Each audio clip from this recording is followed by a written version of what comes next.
Mount Sutro Open Space Reserve is a peaceful 61-acre area in San Francisco named for its former owner and San Francisco Mayor Adolph Sutro.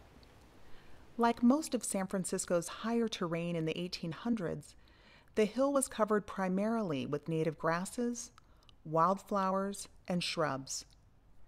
Sutro planted the hill with imported blue gum eucalyptus, Monterey pine, Monterey cypress, and possibly other species. The eucalyptus quickly adapted to the new location and soon became the predominant tree species on the hill. Sutro donated 13 acres of land to the UCSF Regents in 1895 for development into the UCSF Parnassus Heights campus.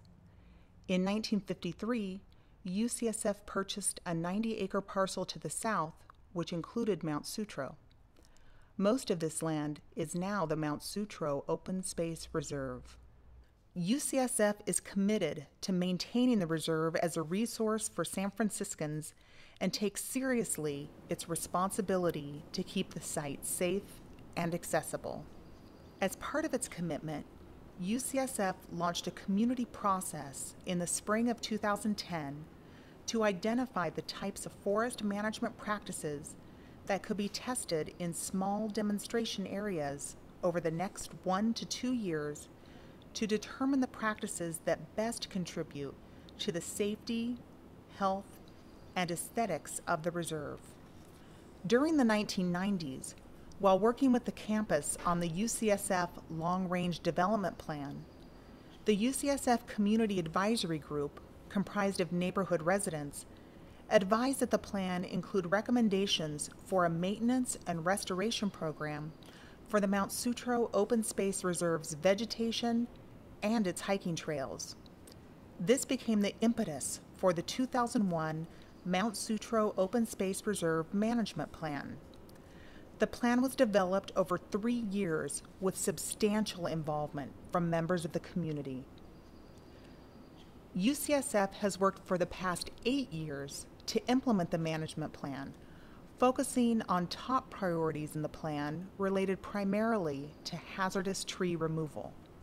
In the years since the management plan was completed, 2 independent professional foresters were retained by UCSF to evaluate the reserve.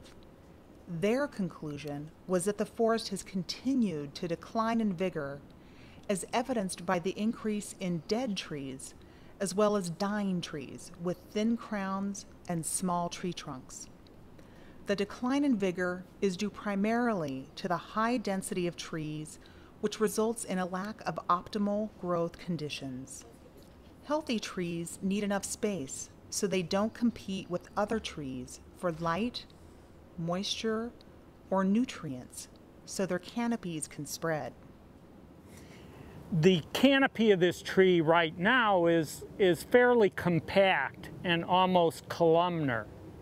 But as this stand gets thinned out, that canopy is going to spread out and ultimately can achieve a spread of 30 to 60 feet.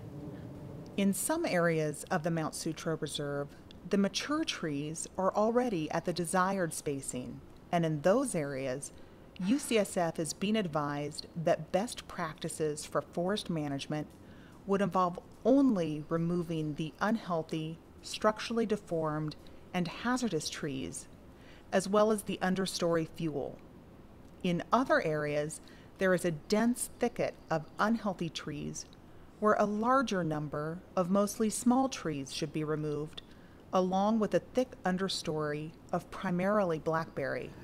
This tree is going to be a healthier tree when we thin out all this stunted competition around it, because it'll provide this tree with more access to water, more access to the 3 nutrients important to tree growth: nitrogen, potassium, and phosphorus.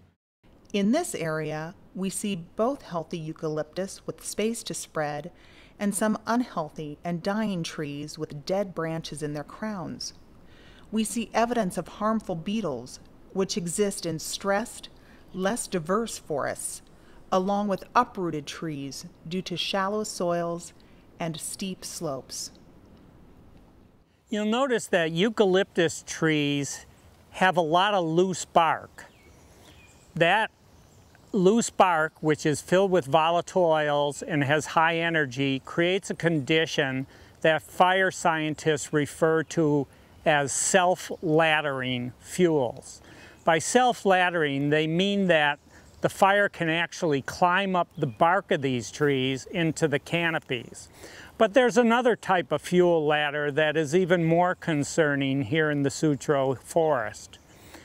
That laddering is from ground fuels to the brush layer to vines that climb high up the trunks of these trees, and in many cases even into the canopies of the trees. More fuel for a fire can be seen underneath this blackberry, where we see leafless branches. If one looks at the Himalayan blackberry from above or where the canopy is still intact, you imagine that it's a very lush, green, fire-resistant material.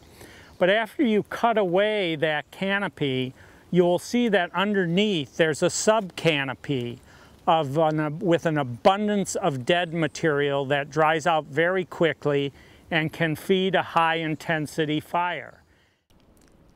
It is important to control underbrush, not only to reduce fire hazard, but also to keep the trail clearly defined and to avoid trip hazards.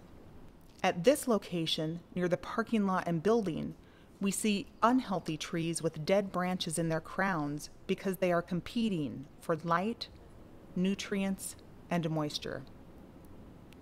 You'll notice that there is a lot of deadwood overextending the parking lot. These dead branches could fall at any time and damage people or property. In this location, we see underbrush fuel, but with the removal of small eucalyptus and acacia trees, we would have ideal tree spacing.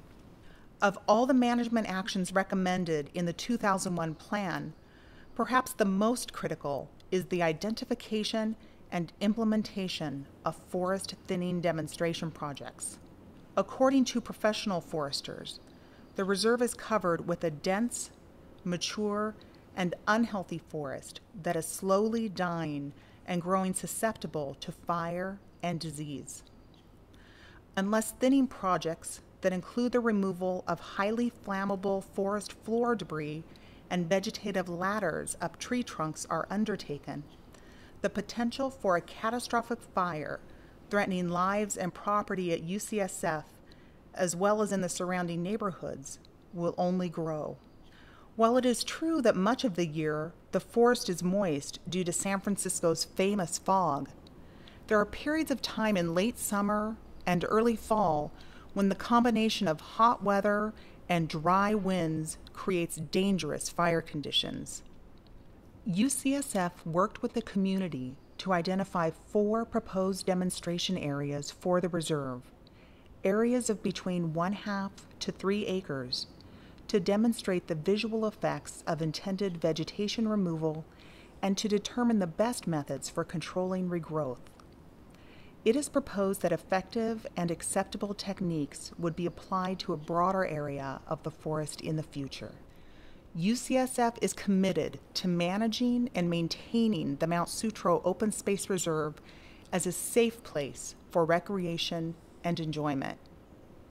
For more information, please contact Barbara Baggett-Lopez, UCSF Community Relations, at 415-476-3206 or visit community.ucsf.edu.